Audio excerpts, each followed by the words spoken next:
You will hear a conversation between a dental receptionist and a patient. First, you have some time to look at questions 1 to 3.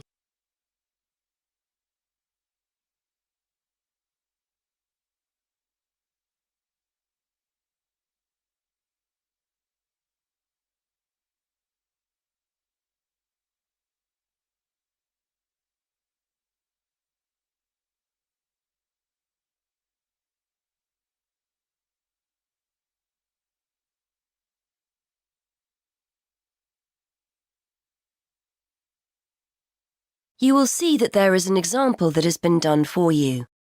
On this occasion only, the conversation relating to this will be played first.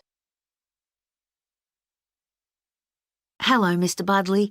Is that your treatment finished for today? Yes, I've just had the X-ray for now. The dentist asked me to make another appointment to have one out, and then to get my teeth cleaned. The patient has had an X-ray, so C has been circled. Now we shall begin. You should answer the questions as you listen, because you will not hear the recording a second time. Listen carefully and answer questions 1 to 3. Hello, Mr. Budley. Is that your treatment finished for today? Yes, I've just had the X-ray for now. The dentist asked me to make another appointment to have one out, and then to get my teeth cleaned. OK, let's have a look at what's available. I've got a couple of free slots next week on the 16th. That's the Wednesday. Monday and Tuesday are completely full, I'm afraid. Isn't there anything sooner than that? I'm in a lot of pain. Nothing this week? I'm afraid not. We're very busy this week. One of the dentists is away on holiday, so we're a little short-staffed. If someone cancels, I'll give you a call. But for the time being, shall I book you in for the 16th? We have a free slot at 1:30 and another one at 3:30. OK. Can you book me in at 3:30? Let me make a note of that. Oh, hang on. I can't make 3:30.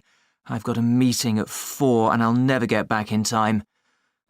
It'll have to be 1:30.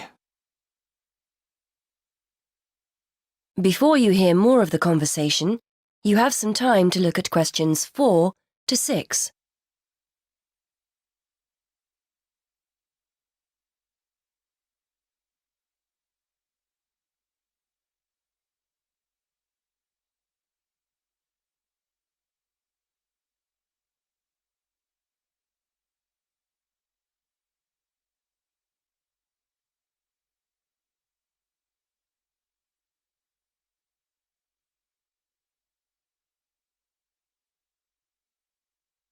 Now listen and answer questions 4 to 6. Right, that's booked for you. Now, the extraction will be £90 and the X-ray is £20, so that's £110 altogether. How would you like to pay? Cash or cheque? I'm afraid we don't take cards. I'll pay by cheque, thanks. If it's OK, I'll pay for the X-ray now and the rest at my next appointment, just in case I have to cancel for any reason. That'll be fine. Just to let you know, we need at least 24 hours' notice if you have to cancel, otherwise there's a £10 fee. So, the cheque, who shall I make it payable to?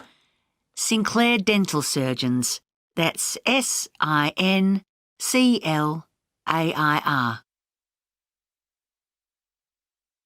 Before you hear the rest of the conversation, you have some time to look at questions 7 to 10.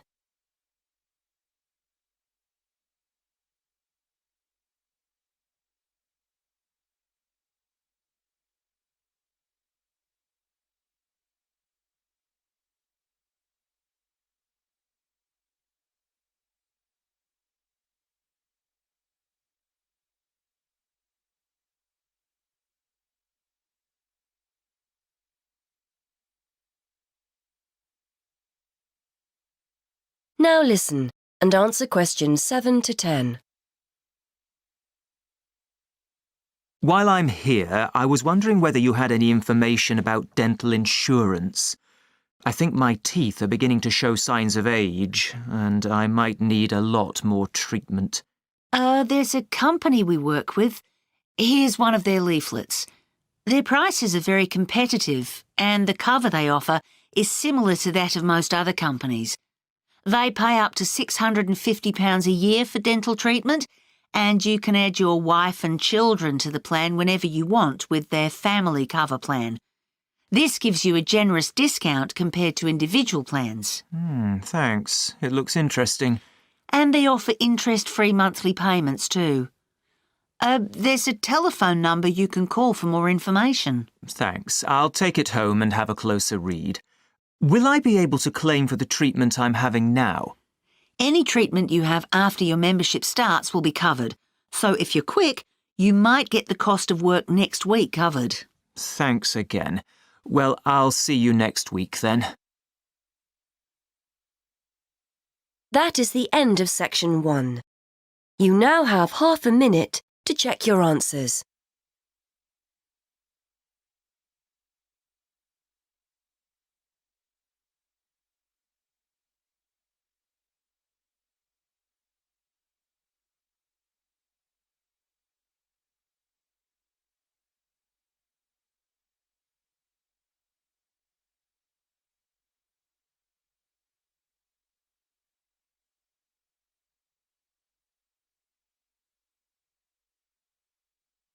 Now turn to section 2.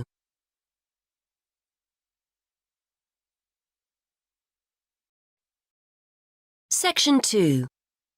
You will hear a presenter on a radio show. The presenter is talking to the organiser of an arts festival. First, you have some time to look at question 11.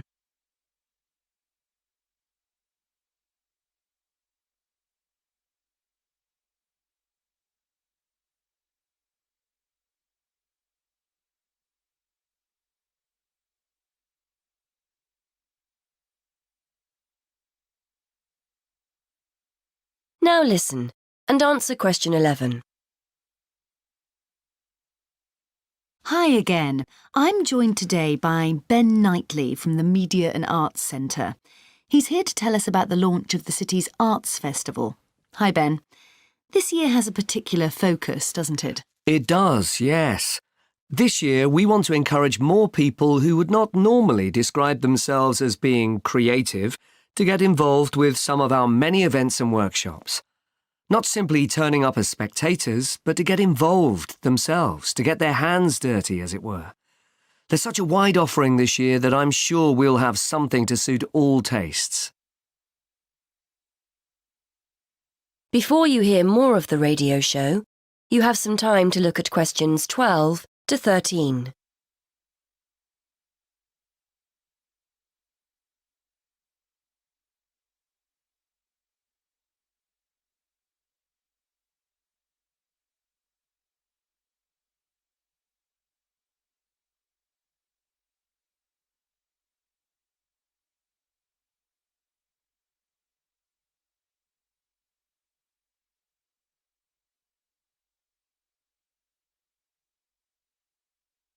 Now listen and answer questions 12 to 13. You were telling me earlier how beneficial being creative can be for us. Absolutely. I recently attended a drawing workshop and, even if I do say so myself, came away with a very good sketch I'd done. But what was particularly surprising for me was my feeling of pride and joy when I looked at the sketch again and showed it to the family. It really took me back to the feelings I had as a youngster when I'd made something. I realised that, even as an adult, we can get just as much pleasure and happiness from creative activity. Actually, research has shown that the more we allow ourselves to be creative, the happier we feel. And the more positive our frame of mind, the more creative and the more curious we become about the world we live in. Before you hear more of the radio show, you have some time to look at questions 14 to 17.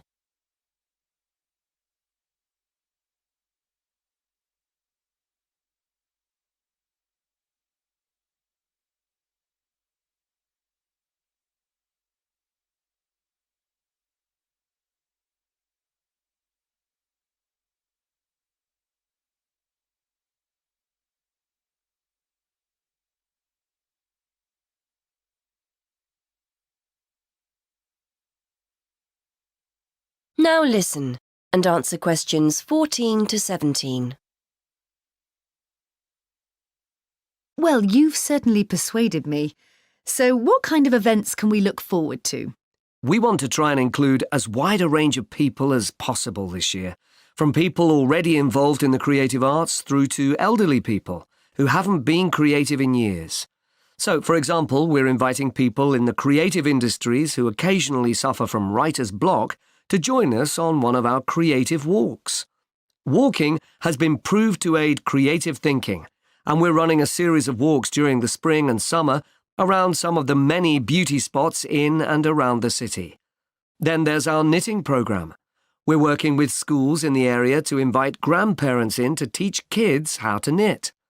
It's a great opportunity to bridge the generation gap and rekindle that interest in knitting you may have forgotten about. We also aim to inspire and support people without jobs through a series of free courses, starting with creative writing workshops.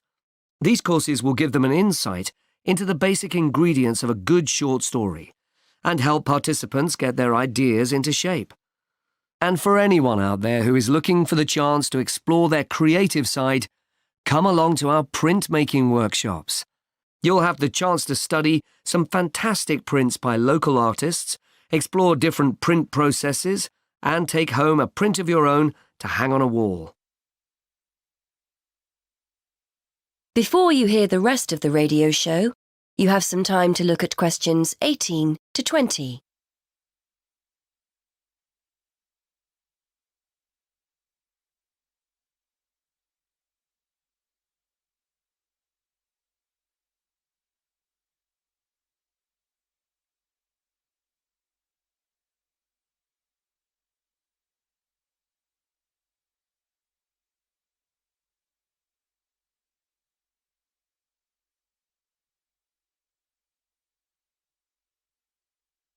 Now listen and answer questions 18 to 20.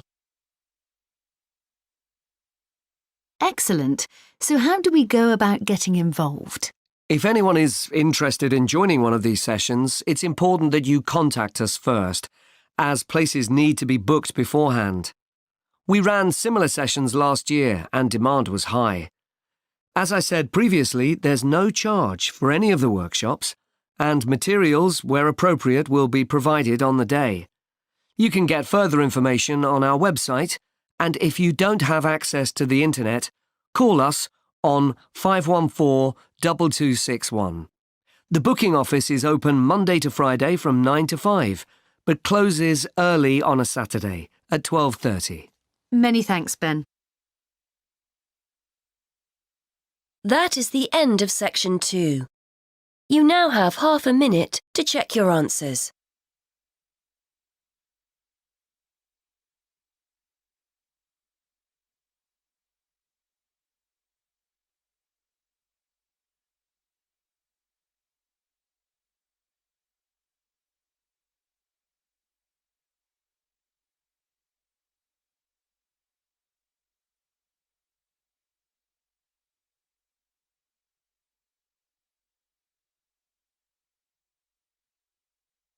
Now turn to section 3.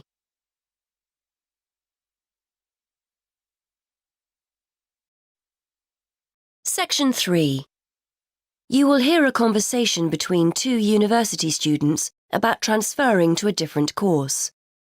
First, you have some time to look at questions 21 to 23.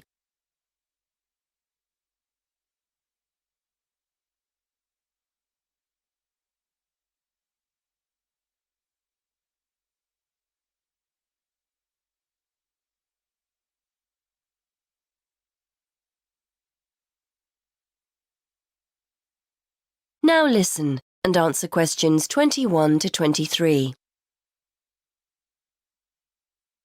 Hi, Graham. How you doing? Hi, Judy. I'm fine, thanks. And thanks for popping round.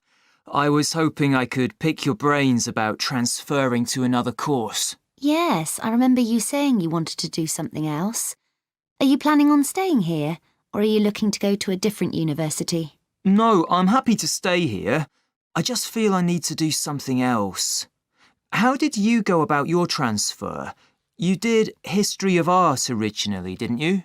That was the course I initially wanted to transfer to. I'd studied art at college and wanted to continue, but my parents persuaded me that English would be more useful, so I took their advice. But I really didn't enjoy it and tried to transfer to History of Art, but the course was full. Anyway, I spoke with the course tutors and they told me about the fine art programme. They thought I had the talent to do it, so that was that. Before you hear more of the conversation, you have some time to look at questions 24 to 26.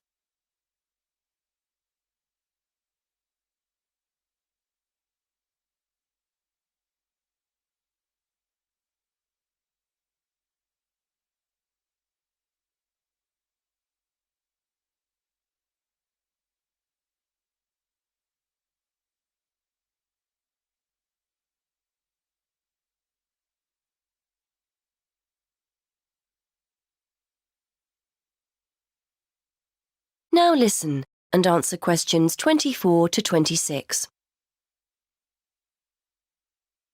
I see. How did your parents take the news? They were okay about it, really. They just want me to do what I enjoy, so everything's fine there. So you're hoping to transfer as well, then? Yes, I think I've given the German course a good try, but I'm not really happy. Most of the other students on the course seem to have at least one German parent, or they've spent a great deal of time in Germany, so their German is much better than mine. We get huge novels to read, and I'm still struggling with the first chapter while they're already finished and writing their assignments. I thought about doing a combined degree, German with another course, as the workload would be less, but in the end, I feel a complete change would be best. One of my other subjects at school was history, and I realise now I'm actually more interested in that.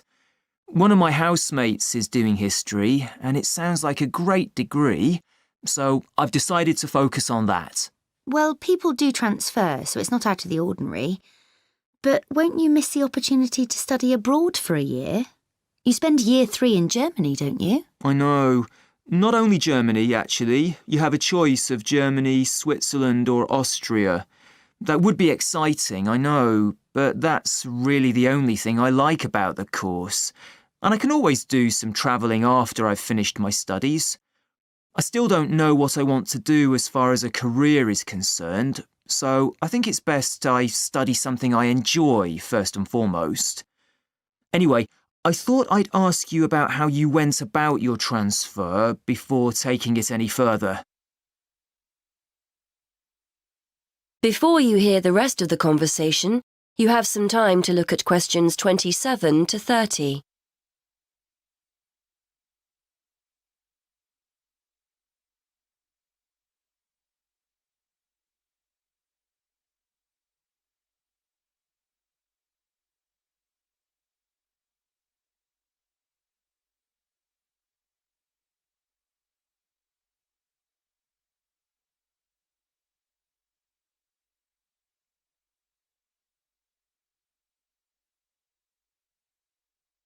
Now listen and answer questions 27 to 30.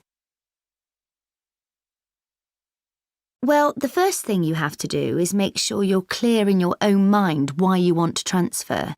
You'll need to persuade people that it's a good idea, so get your arguments clear. Then, I'm sure you've already done this, but check what the entry requirements are for history and whether you've got the necessary qualifications.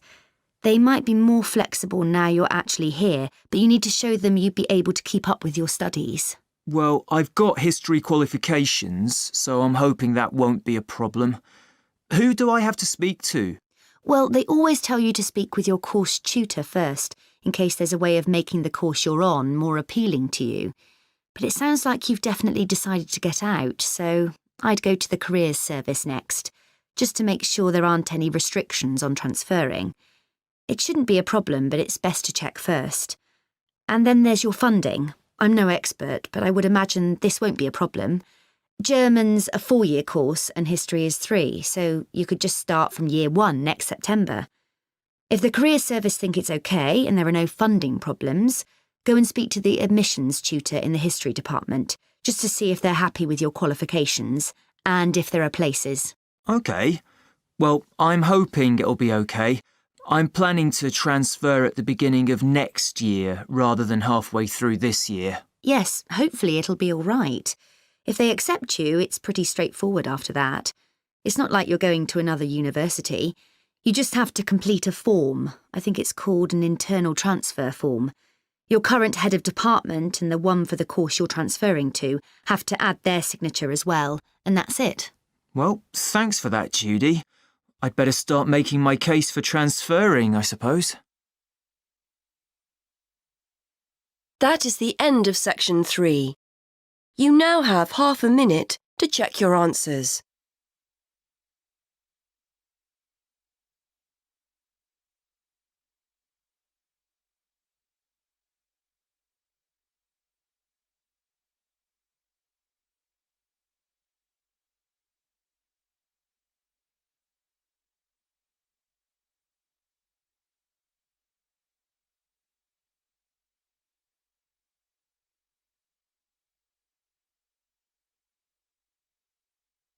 Now turn to section 4.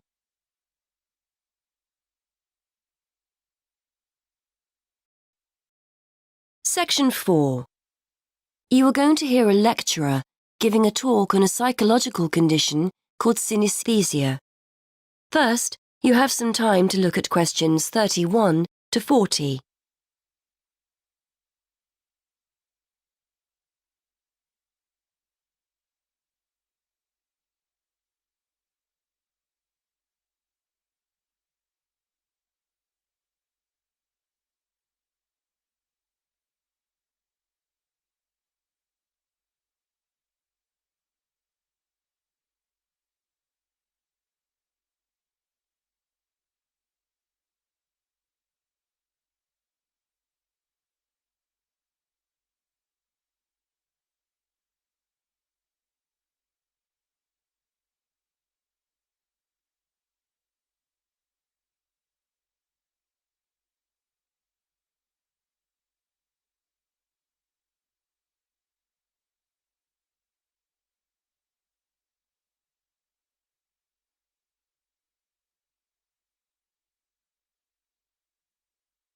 Now listen and answer questions 31 to 40. Today we're going to look at a fascinating condition that challenges the idea that we all see and experience the world around us in a similar way. For example, what do you see when I mention a day of the week or a month? What colour is the letter A or the number 10? If you often find yourself having more than the normal sense sensations, you too could have a condition known as synesthesia. Synesthesia is a harmless but fascinating condition which is often described by psychologists as the joining of the senses. We normally experience our senses individually, so we see a colour or hear a word, whereas people with synesthesia will find 2 or more senses being stimulated at the same time by a single stimulus. Some people will see or feel a colour when they hear a sound. Others will experience a taste or smell when another sense is stimulated. This happens automatically. The sensation can't be managed. People often go through life unaware that they have the condition. A common response from individuals who learn for the first time that they have synesthesia is one of surprise to discover that other people don't experience the same thing. It's a normal part of life for them, and they will rarely describe the symptoms negatively. To estimate the numbers of people with synesthesia, one group of researchers sat people in front of a computer and showed them letters and numbers in black. Participants were asked to choose a colour for each character they saw. A small proportion of participants, namely those with synesthesia, consistently described the same characters as having the same colours. On the basis of the results, researchers were able to predict that synesthesia affects about 1% of the population. This number has been confirmed in other research. Synesthesia takes many different forms, but the most common is to see or feel a colour in relation to letters and numbers. It's commonplace for people to identify A with red, B with blue, and so on. Some people will actually see a colour, but in most cases it's a question of feeling or sensing the colour. However, it's just as commonplace to see days, months, letters and numbers spatially, that is in lines or circles, for example. People might say they see Monday up high, Tuesday just below Monday, Wednesday on the left, Thursday on the right, and so on. This doesn't mean that people with synesthesia always agree on what they sense. Two synesthetes will often argue over the colour of a letter, for example. But patterns emerge if a large enough sample of people are observed, providing clear evidence of this condition despite individual variations. Colour and spatial synesthesia are amongst the most common forms of the condition, but they are by no means the only way people experience it. One of the more interesting combinations is word-taste synesthesia. This occurs when words lead the person to experience tastes or certain taste sensations. So a person's name might have the flavour of a particular sweet. Places might be associated with the taste of particular snacks. Taste needs to be seen in a wider context here. The sensation may be a feeling on the tip of the tongue or at the back of the throat and will differ from person to person. Some researchers believe we are all born with the condition and that it's most prevalent in our early years, but it then tends to become less noticeable as we enter childhood. It's a fascinating thought that as infants we experience the world around us through our senses in a different way than as adults. However, testing this hypothesis will be challenging, bearing in mind the difficulty of getting feedback from young infants. Research also points to the fact that synesthesia runs in families. In fact, as many as 40% of synesthetes, as they are called, know of someone in the family with a similar condition. This won't necessarily be a close family member, and the condition may be traceable back to previous generations or to an extended family member such as a cousin or uncle. There is evidence that synesthetes are often creative and will often have artistic hobbies or interests. Researchers think this is not necessarily because synesthesia makes them naturally more talented in this area, but the fact that they have multiple sensory experiences generates an interest in, for example, art or music. So that's synesthesia. Apart from its intrinsic interest, for psychologists it's a fascinating indication that we may all experience the world around us in different ways. Once upon a time, these findings would have been regarded as highly subjective, lacking evidence, and not of any scientific worth. However, we now have a much greater interest in how the brain helps us make sense of the world, and the study of synesthesia is one way for us to discover more about this. That is the end of section 4. You now have half a minute to check your answers.